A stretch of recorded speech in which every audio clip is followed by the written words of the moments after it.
যখন সমাজ পথ হারায় তখন আলোর দিশা দেখান আলেম সমাজ।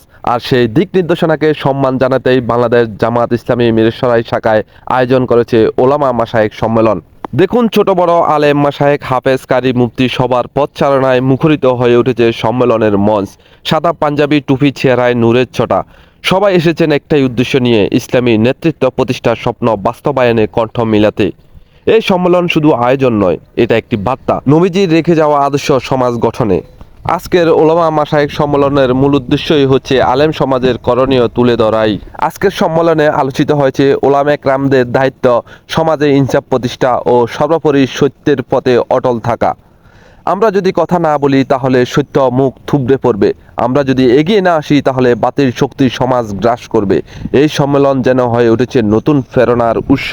আমরা বিশ্বাস করি এই আলোকিত মানুষদের হাত ধরেই ফিরবে সমাজে সত্য, ন্যায় আর শান্তির সুবাতাস। ওলামা মাশায়েখ সম্মেলনে শুধু একদিনের আয়োজন নয়, এটা একটি দীপ্ত শপথ, ইসলামের আলো ছড়াতে, সত্যের পথে চলতে আর সমাজকে বদলে দিতে। জামাতে ইসলামীর এই মহতী উদ্যোগ আপনিও হন অংশীদার। শেয়ার করুন, জানিয়ে দিন, আলো ছড়াচ্ছে, সত্য জেগে উঠছে।